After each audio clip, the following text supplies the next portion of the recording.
हरे कृष्णा। आश्विन मास की कृष्ण पक्ष की एकादशी अर्थात इंदिरा एकादशी, जो पितृ पक्ष में आने वाली एकादशी, इसका महत्व क्या है, जो आज की एकादशी के शुभ उपलक्ष्य पर यहाँ हम जानना चाहते हैं। जो ब्रह्म वैवस्व पुराण, इसमें वर्णन आता है, जो संवाद है जो युधिष्ठिर महाराज और वासुदेव कृष्ण के बीच में, कि जो धर्मपरायण राजा जो खुद के उदाहरण से प्रस्तापित करते हैं, वो जन कल्याण के हेतु ही उनका सारा जीवन जो है वो सब जीवों के कल्याण के लिए भगवान से प्रश्न पूछते हैं। तो ये प्रश्न उत्तर और हमारे बीच के प्रश्न उत्तर में यही अंतर है। जो युधिष्ठिर ने पूछा, वासुदेव है मधुसूदन, जो मधु नाम के जो असुरों के उद्धार करने वाले हे भगवान, जो आश्विन मास के कृष्ण पक्ष में आने वाली एकादशी का नाम क्या है, इसका महात्मा क्या है। जो भगवान कृष्ण ने उत्तर दिया कि ये विशेष एकादशी है जो पितृपक्ष में आती है और इसका नाम है इंदिरा एकादशी। इसका क्या महत्व है, जो सतयुग की एक कथा उन्होंने बताई है। सतयुग जो अभी कलयुग चल रहा है और सतयुग के युग की ये कथा है, जिसमें इंद्रसेन राजा जो बहिष्मती नगर में जो अपना राज्य कारभार संभाल रहे थे, बहुत ही धर्मपरायण राजे थे। और इनका एक दिन जो है नारद मुनि उनके राज्य में, उनके महल में उनका आगमन होता है। और ऐसे ये नारद मुनि जो विशेष ये मुनि है, जो देव ऋषि है, सारे देव में जो रिस्पेक्ट जिनका आता है, और उनमें ऐसी ये भक्ति का संचार है कि योग विशेष उन्हें वरदान प्राप्त हुआ है भगवान विष्णु से, भगवान कृष्ण से, कि वो कहीं भी विचरण कर सकते हैं, चाहे पृथ्वी लोक में हो, स्वर्ग लोक में है या वैकुंठ लोक में हो। तो विशेष ये भगवान के भक्त जब ऐसे सतयुग के धर्म परायण राजा इंद्रसेन के घर में आते हैं, उनका और वार्तालाप क्या होता है, इसका ही महत्व आता है ये विशेष इंदिरा एकादशी के दिन। और विशेष ये जो वैकुंठ लोक से, वो जब ब्रह्म लोक से जो यमपुरी से वो जा रहे थे, और वहां पे इंद्रसेन राजा के जो पिता उनसे मिलते हैं, और वहां पे उनको नरक यातना जो है वो पीड़ित है। ऐसे ये नरक यातना से, पीड़ा से बचने के लिए जो है विशेष संदेश देते हैं अपने पुत्र को, जो पृथ्वी पे जो राज्य कर रहे ऐसे इंद्रसेन महाराज। तो उनका मैसेज लेके नारद मुनि आते हैं। और फिर आगे क्या होता है, इसमें ये बहुत ही विशेष ऐसा आज का एकादशी की ये कहानी है। इसमें बहुत सारे सीखने जैसे, जो आज व्यवहारिक जो युग है, आधुनिक युग है, कलयुग का युग है, और जिसमें हम हर चीज जो है अपने भौतिक बुद्धि से, अपने तर्क से परखना चाहते हैं, और इसलिए ये कथा पे हमें विश्वास नहीं होता है। तो आइए कि कैसे ये विशेष जो पितृपक्ष की एकादशी का, इंदिरा एकादशी का जो कथा है, वो हम कैसे आज के युग में समझे। और इसलिए हमें विशेष भगवान की और गुरु की कृपा की आवश्यकता है, और उनकी कृपा के लिए, कि उनकी कृपा से ही हम इस जगत के कलयुग में आधुनिक जो हम इंद्रिय से हम विश्वास करते हैं, अपने बुद्धि से विश्वास करते हैं, तो इसलिए ऐसे ये दिव्य ज्ञान अपने बुद्धि से समझने के लिए और फिर व्यवहार में लाने के लिए, और फिर इसका जो लाभ हमें प्राप्त होने के लिए हमें प्रथम गुरु की और भगवान की आशीर्वाद की जरूरत है। इसलिए हम उनसे याचना करेंगे, ताकि हम अज्ञान रूपी अंधेरा जो दुख का कारण है, उससे हम प्रकाश में ज्ञान का, जो आनंद का, जो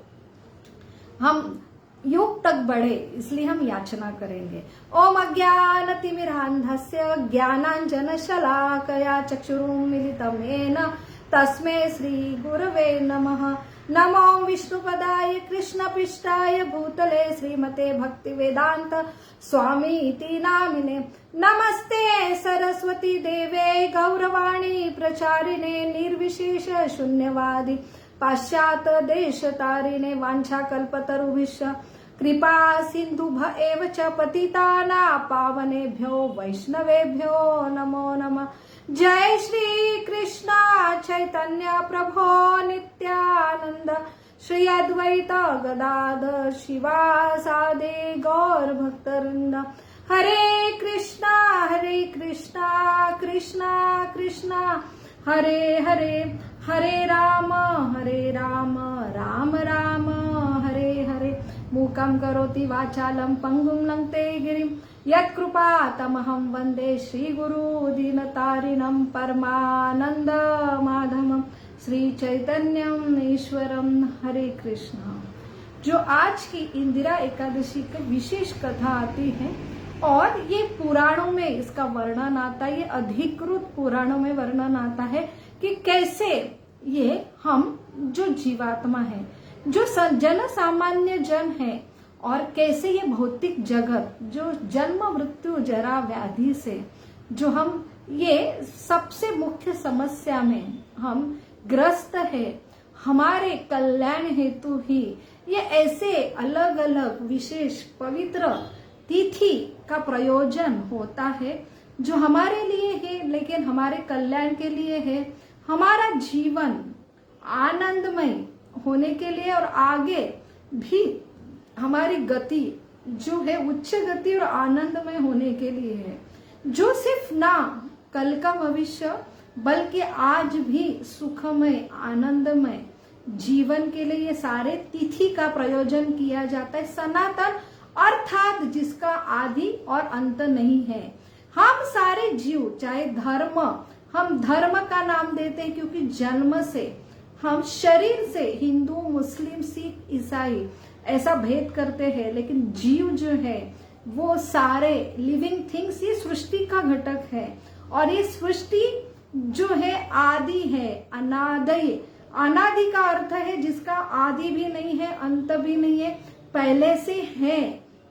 और जो सृष्टि के निर्मित की भी पहले है, हम जीवात्मा की निर्मित। तो ऐसे ये अनादि काल से सनातन ये जिन्होंने जीवों की सृष्टि की निर्मित की, तो ऐसा प्रयोजन भी करके रखा। हम इस जीवन में क्यों दुख भोग रहे हैं और इस दुख का जो है सोल्यूशन क्या है। हम इस जीवन में भी आनंदमय रहे और हम एक ऊंचे जो शाश्वत ऐसे आनंदमय जो स्थिति में जो हम हमारा जो गति हो, तो इसके लिए ये जो प्रयोजन आता है हर 15 दिन में जो एकादशी, तो इसका जो प्रयोजन क्यों है और इसका जो प्रयोजन और ये विधि जो अधिकृत विधि है, जैसे शास्त्र से प्रमाणित है, तो ऐसे शास्त्र से प्रमाणित विधि का कैसे ये हम अपने आज के आधुनिक युग में जो हमारे भौतिक बुद्धि से कैसे समझे, इसका भी विवरण जो शास्त्र में आता है। और जो बहुत ही तपस्या ऋषियों मुनियों ने और गुरु शिष्य परंपरा में ये आज जैसे परिस्थिति काल व्यक्ति अनुसार जो अलग अलग, जैसे हम कुछ थीसिस लिखते हैं, कुछ रिसर्च होता है, तो वैसे ही आज का जो थीसिस है आने वाला कल का जो वैज्ञानिक है, जो उसमें फेर बदल करता है और मॉडिफिकेशन होता है उसका, वैसे ही जो हमारे शास्त्र है, सारे वेद है, उपवेद है, उपनिषद है, ऐसे 18 पुराण है, 108 उपनिषद है, उनका जो श्लोक वही है। अनादिकाल से सनातन जिसे कहते हैं, हम सिर्फ हिंदू मुस्लिम सिख ईसाई सारे जीव हैं, एक ही सृष्टि में रहते हैं, एक ही ये सृष्टि के जन्म मृत्यु जरा व्याधि से हम सारे दुख में पीड़ित है। तो हमारे सबके लिए एक ही प्रयोजन है कैसे ये जीवन समझे, ये कैसे ये जीवन में आनंद में रहे, और इसका आगे का कि जैसे आज दुख भोग रहे कुछ तो पीछे हमने प्रयोजन दिया जाता है कि हम ये गलती ना करें। इसलिए अलग अलग शास्त्र है। हमें प्रश्न आता है, अगर सब जीव एक है तो अलग अलग धर्म क्यों है? सब जीव एक है तो अलग अलग धर्म ग्रंथ क्यों है? और इसलिए ये जो है, हम जो सनातन अर्थात हिंदू धर्म हम ऐसे कहते हैं, तो बहुत जो सनातन, बहुत आज मान्यता है कि सनातन एक विशिष्ट जो ऐसा हिंदूवादी जो जहाल ऐसा ग्रुप है। तो सनातन का अर्थ है हम सारे जीव बांधव, जो उनकी आइडेंटिटी एकमात्र एक ही है, क्योंकि हमको सबको शरीर एक मिला है, हमें सबको जन्म एक ही है, हमारी मृत्यु और जरा व्याधि समस्या भी एक है, क्योंकि हम सारे ये सृष्टि पर आश्रय थे। तो इतने सारे ग्रंथ क्यों है, इतने सारे धर्म क्यों है? तो जैसे प्रयोजन आता है कि हर विद्यार्थी के इंटेलिजेंट अनुसार अलग अलग फैकल्टीज अवेलेबल होती है, और उनके एलिजिबिलिटी अनुसार हम अपने सक्षम, हमारे जो कार्य क्षमता, हमारी बुद्धि क्षमता होके हमें अलग अलग जो अभ्यासक्रम हम चुनते हैं, इसलिए हमारी जो करियर डेस्टिनी भी अलग अलग होती है। तो वही उत्तर है कि धर्म अर्थात हमारे जो रिस्पॉन्सिबिलिटी, हमारे कर्तव्य, तो हमें जिस हमारी जो भावना है, हमारा जितनी क्षमता है ये समझने की, उसके हिसाब से ये निसर्ग, जैसे एक देश के लिए, पूरे जन के लिए एक सरकार की आवश्यकता होती है, और सरकार जो हमारे छोटे से देश की सरकार के लिए इतने सारे व्यवस्थापन, इतने इलेक्शंस, इतने मंत्रिमंडल और इतने सारे जो ग्राम पंचायत, नगर पालिका, महानगर पालिका, जिला परिषद से इतनी सारी व्यवस्थापन, इतने सारे कर्मचारी की आवश्यकता है। तो ये पूरी सृष्टि है, ये सृष्टि चलाने के पीछे कैसे ये सारे व्यवस्था होंगी, कितने सारे लोग इसके लिए होंगे, तो ये समझने की बुद्धि जो है सनातन, ये जो हमारे ग्रंथ में है, तो हमारे क्षमता अनुसार हमें ये ग्रंथ दिए हैं, हमारी क्षमता, जैसे बाइबल पुराण में भी वर्णन है स्वर्ग और नरक का, लेकिन जो आज का जीवन है कि हम आज जो है गलती करते, इसलिए वो शुक्रवार को और रविवार को अपनी गलती है ना जो है खुद भगवान के सामने जो कबूल करते हैं, और फिर आगे के जो प्रवास के लिए उनसे आशीर्वाद मांगते हैं। तो वो वहां पे आज का जीवन, आज मनुष्य, लेकिन पीछे क्या था, तो आज का ही मनुष्य और आगे का स्वर्ग या नरक, ये उनका जो गति है, वो मान्यता है, इसलिए वो बहुत कॉशियस रहते हैं, इसलिए उनका नित्य नियम से प्रेयर्स, नित्य नियम की वीकली जो है भगवान के घर जाने का उनका जो प्रयोग, वही आज हमारी सनातन संस्कृति में, तो हमारा पूर्व इतिहास भी हमें हमारे ग्रंथ में पूरा डिटेल में वर्णन है, हमारी फिलॉसफी, जिससे हम समझ सके कि आज मैं दुख भोग रहा हूँ वो क्या कारण है, उसके डिटेल्स। जैसे आधुनिक जो लोग हैं तो वो सिर्फ आज का ही जन्म वो समझते हैं, ना पीछे का ना आगे का, तो ये सिर्फ केमिकल की बॉडी है, और उनके लिए आज अगर एक ही जीव है, एक ही घर का सदस्य, तो अलग अलग उनकी शरीर की रचना क्यों, उनके बीमारी अलग अलग शरीर रहता है, अलग अलग बीमारी रहता, तो हमारे हाथ में बीमारी नहीं, हमारे हाथ में हमारा यश नहीं, हमारी बुद्धि नहीं, उसके कारण हमें वो एक्सप्लेन नहीं कर सकते हैं।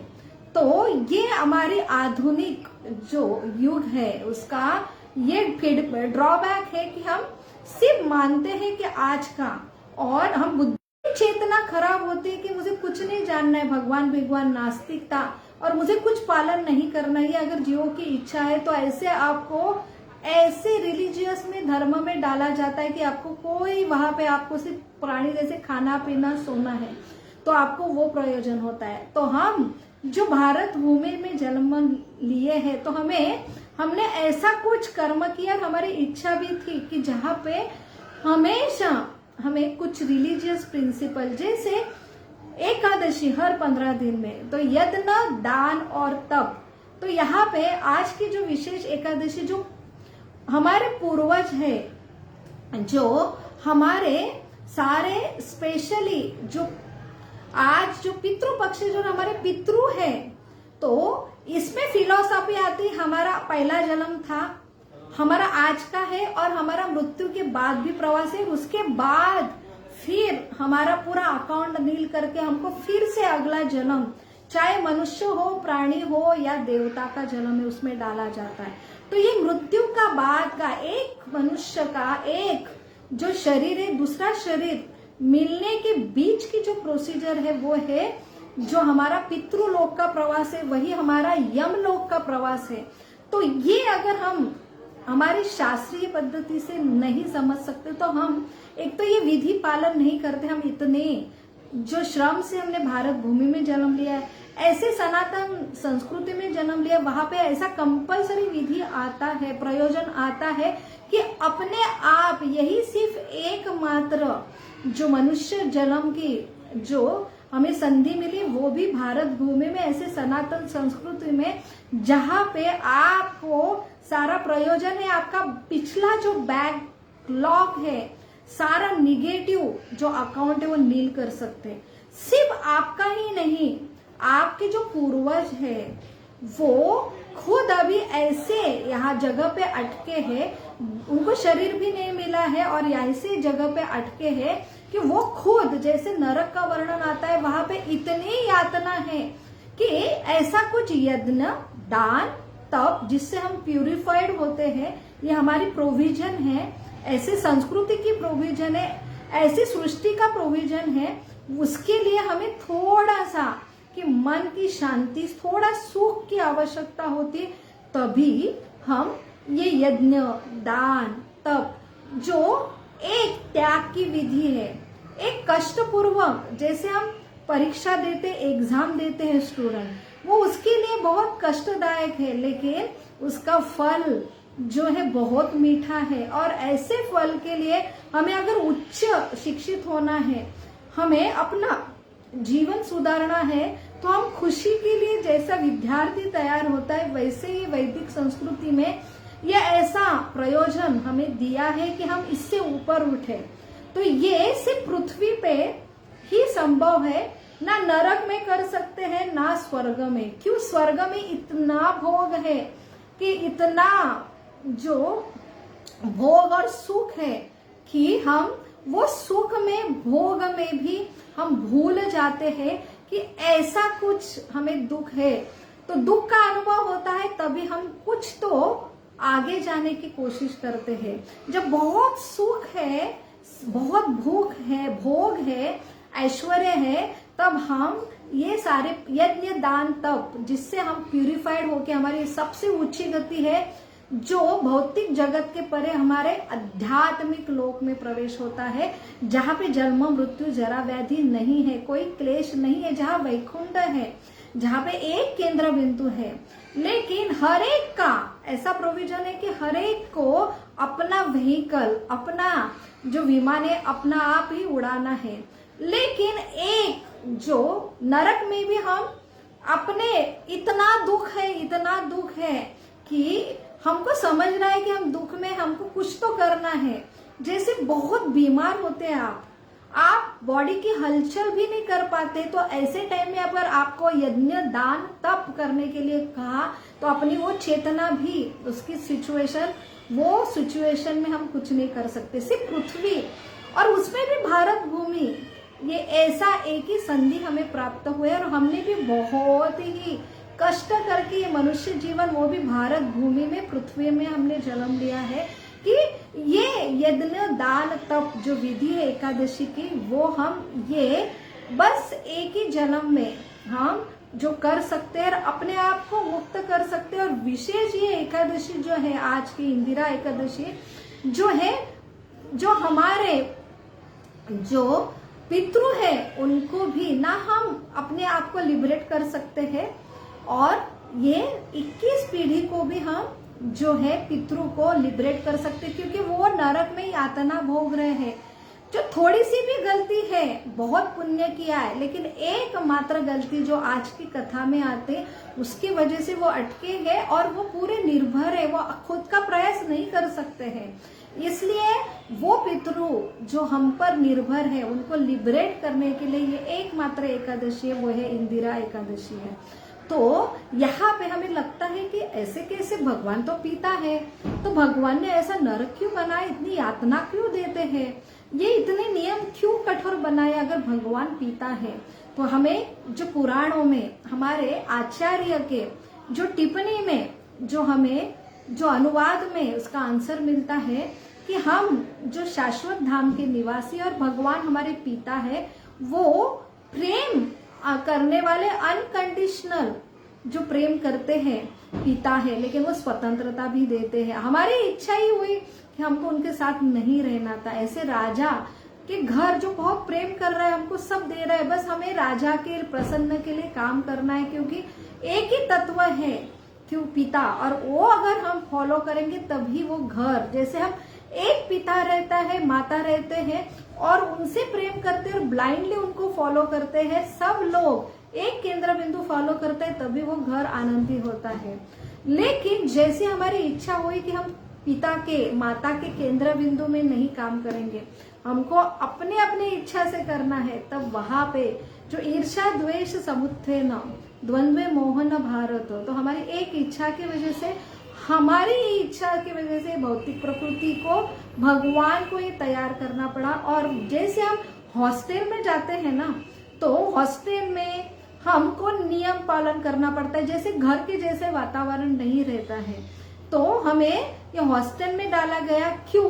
क्योंकि हमें अल्टीमेटली इसका एहसास हो कि हॉस्टल में और घर में बहुत अंतर है, और एक दिन फिर से हम परमानेंट घर के लिए लालायत करें। हमें इच्छा होती है कि हॉस्टल में क्यों जाते, क्योंकि हमको बहुत उच्च शिक्षण लेना है, हमको पिता से भी ऊंचा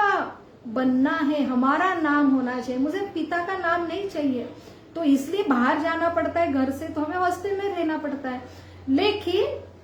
वही ये भौतिक सृष्टि हॉस्टल जैसी है, जहां पे आपको हर चीज के लिए रेंट भरना पड़ेगा, हर चीज के लिए कैमरा, जैसे पिता का आश्रय छोड़ा और फिर कहाँ पे आए, जो हॉस्टल के रेक्टर है उनकी निगरानी पे, ये भी गाइडर है, ये भी हमारे पिता जैसे, लेकिन ओरिजिनल प्रेममय पिता और ये रेक्टर में बहुत अंतर है। तो ये रेक्टर जो है भौतिक जगत की है दुर्गा, और वो ये सारे भौतिक प्रकृति के 3 गुणों के अंदर हमें डालती है, क्योंकि हमको पिता जैसे स्वतंत्र बनना है।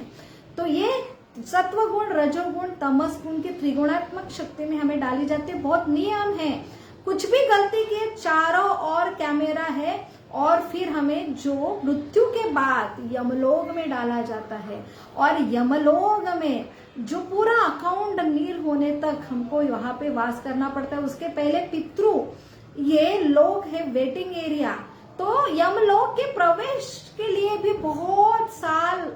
करोड़ों साल इंतजार करना पड़ता है। वहां पे आपको जो अपनी सूक्ष्म देह है, शरीर तो हम यही त्यागते, लेकिन हमारे सूक्ष्म देह आत्मा का, जब तक आत्मा को अलग रहना है तब तक मन, बुद्धि, अहंकार, जो मिथ्या अहंकार से वो जो है आच्छादित होता है, और उसका वो देह है, उसे प्रेत बोलते हैं, जो शरीर अभी मिला नहीं है। तो ऐसा ये प्रेत योनि वाले वेटिंग एरिया में रहते, उसे पितृलोक कहते हैं। वो पितृ जो पूरे निर्भर है अपने पृथ्वी पे जो वंशज है उनके लिए, और उनका जो खाना है जो हम शरीर के लिए खाते वैसा नहीं है। तो जो पनिशमेंट है कि भगवान, जब तक हम हमारे भगवान से प्रेम संबंध, वो भी जो अन्य अभिलाषिता शून्य अनकंडीशन प्रेम तक फिर से नहीं आते, जब तक वो स्तर पे नहीं आते, तब तक हमें यही पुनर्जन्म पुनर्मृत्यु ये भौतिक जगत में डाला जाता है। और इसमें ये सारे नरक, स्वर्ग, पितृलोक, इसमें हमारा जो रेगुलर प्रवास है चालू रहता है। और इसलिए जब तक हम पूरा प्रेम इनसे विकसित नहीं करते, अपने अनुभव से हम इतने गोते खा रहे, तो दुख दे अनुभव से तो भी जब हम परेशान होते तब हम शास्त्र तो जाते हैं शास्त्र में हमको पूरा जो है विवरण मिलता है, हमारे आंसर मिलते हैं, तब हमारे अनुभव से हम ये फॉलो करते हैं। तो सतयुग की जो कथा आती है, तो जब तक हम अपने पिता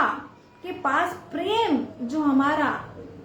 तत्व हम डेवलप नहीं करते, तब तक हमको ये बार बार इसमें जैसे रिमांड, जैसे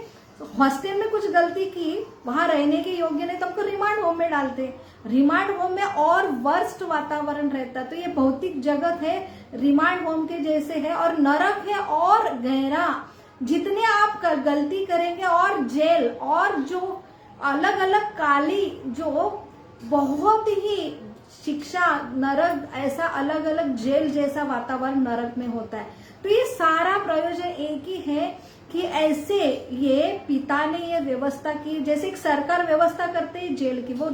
निष्ठुर नहीं है, लेकिन जो जन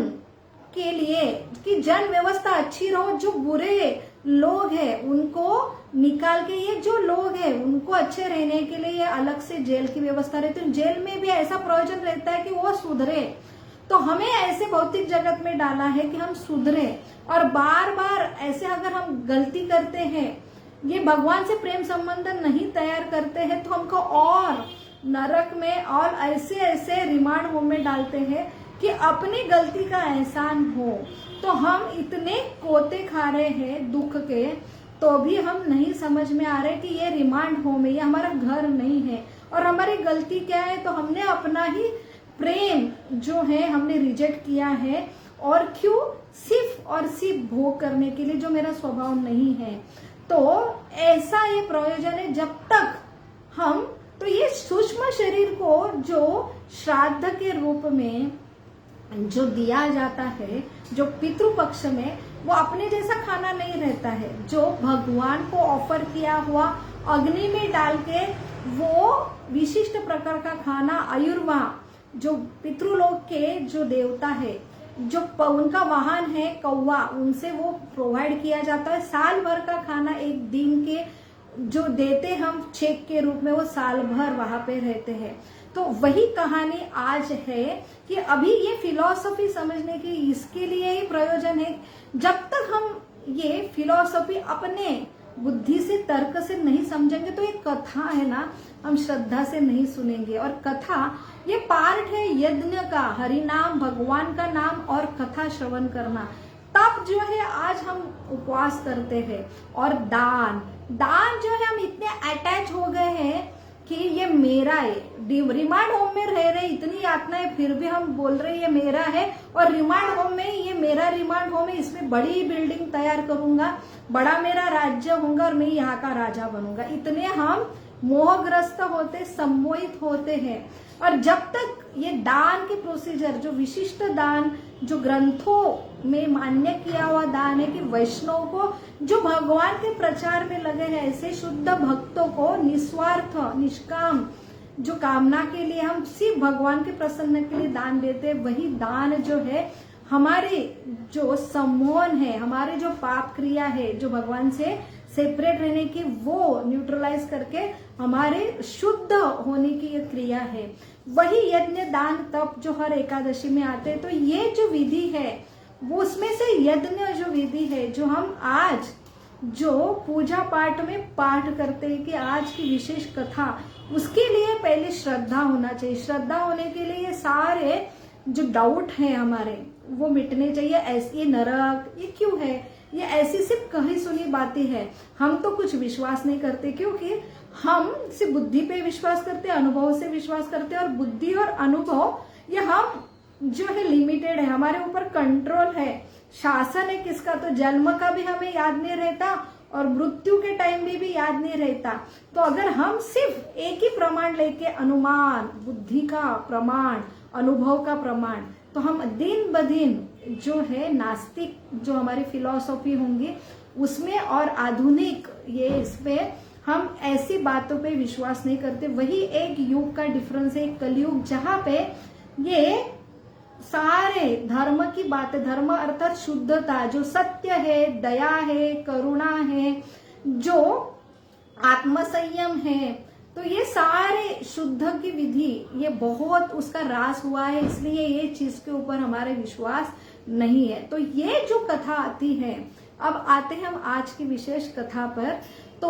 ये कथा है सतयुग कथा। इसमें जो राजा इंद्रसेन जो महिष्मती नगर में वास करे, बहुत ही धर्मशाली राजा है, अपने प्रजा का जो अपने पुत्र के समान जो उनका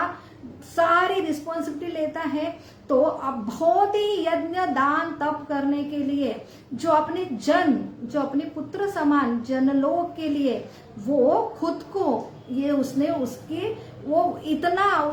अपना जीवन जो समर्पित किया है। और ये राजा जो भगवान विष्णु के भक्त है और भगवान कृष्ण के बारे में श्रवण करना बहुत ही, वो ज्यादा से ज्यादा अपना जीवन का और दिन का समय भगवान के बारे में सुनना, भगवान के बारे में बोलना, इसमें व्यतीत करता था। एक दिन ऐसे ही भगवान के स्मरण में वो अपने दरबार में बैठे थे और वही जो आगमन हुआ। तो ये सतयुग की कहानी है। तो हमें लगता है कि कैसे नारद मुनि तब आते थे, अभी वहां पे लोगों को दिखते थे इसलिए विश्वास करते थे ये जो नारद मुनि स्वर्ग की बातें, वैकुंठ की बातें, नरक की बातें, तो हमको तो कोई दिखता नहीं। तो आज जो युग है कलयुग है, तो हमारे जैसे धर्मपरायण जो व्यक्ति आज नहीं है, तो इसलिए ये जो धर्म युग में समझना बहुत ही नामुमकिन है। तो ये ऐसे लोग पृथ्वी पे रहते थे जो सतयुग की कहानी, वो इतने धर्मपरायण, इतने शुद्ध रहते थे कि स्वयं जो देव देवता भी ये पृथ्वी पे आने के लिए, उनकी घर में रहने के लिए वो लालायत रहते थे। और ऐसे देव ऋषि भी एक दिन ऐसे धर्मपरायण राजा जो इंद्रसेन उनके दरबार में आए, तो वो इतने, उनका जो वर्ण था बहुत ही सफेद था, शंख के समान, चंद्र के समान उनकी चमक थी। ऐसे देव ऋषि का जब आगमन हुआ नारद मुनि का, तो जो इंद्रसेन राजा ने बहुत ही उल्लासित होके जो उन्होंने दंडवत प्रणाम किया, उन्हें बहुत ही आदर युक्त से एक सिंहासन पे बैठने के लिए जो व्यवस्था की और उनका पाद पखालन जो चरण उन्होंने जो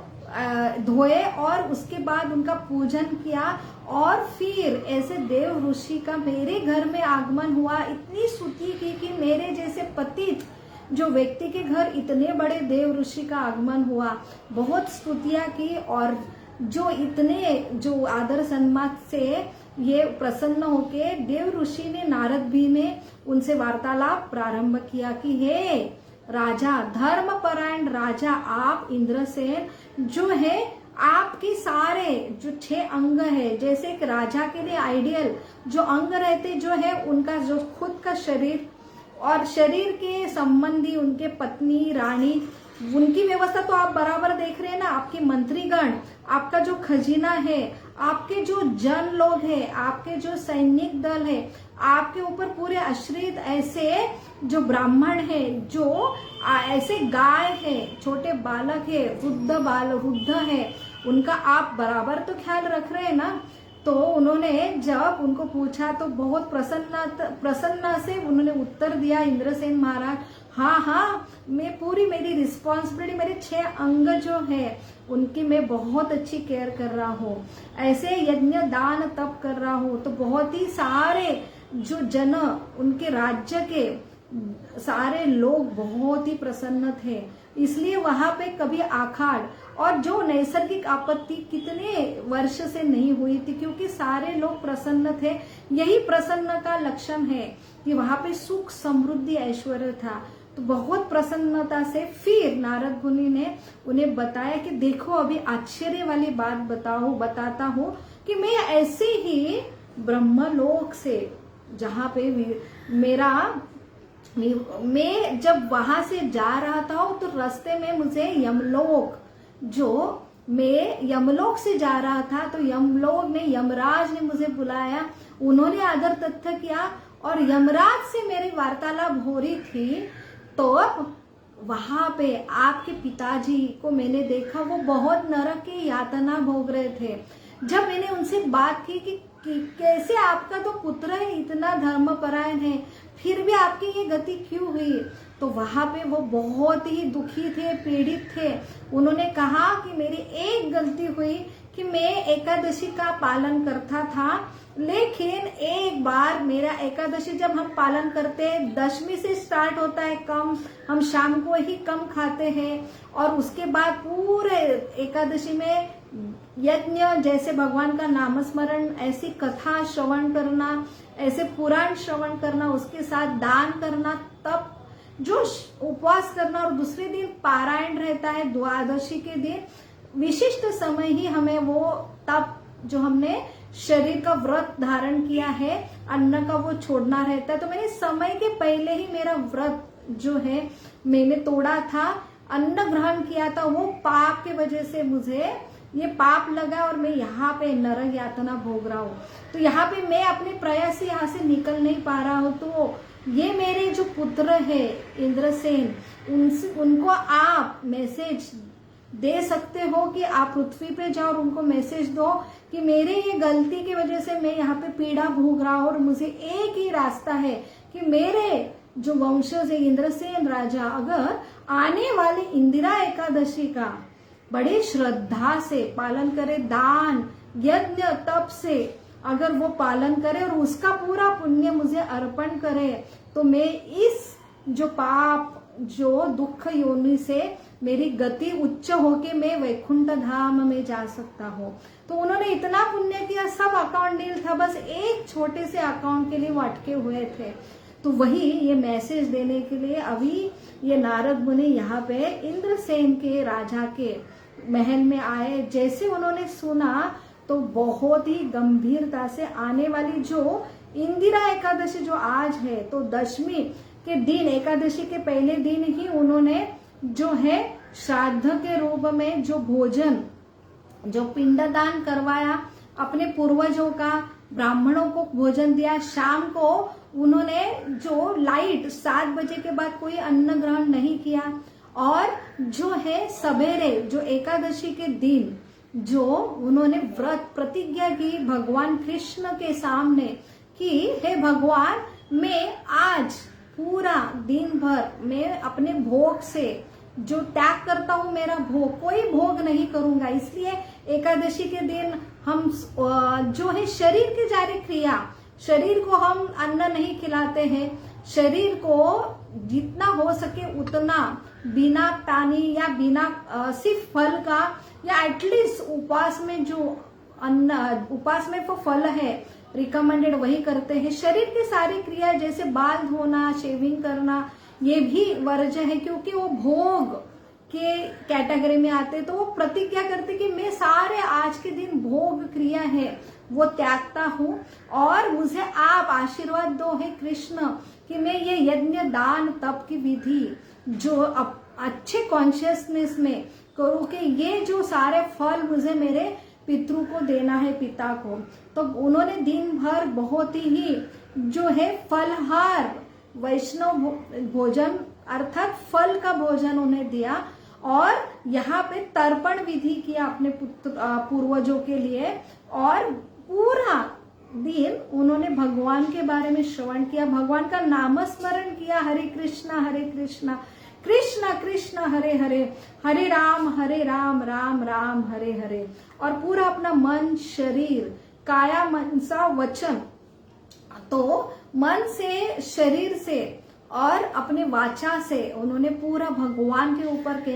केंद्रित किया दिन भर। और दूसरे दिन पारायण के समय, द्वादशी के दिन जो है समय पर व्रत छोड़ा, और दोपहर में सारे वैष्णवों को, जो कृष्ण भावनामृत जो खुद को समर्पित किया, ऐसे वैष्णवों को उन्होंने भोजन जो है दान के रूप में बहुत सारा दान दिया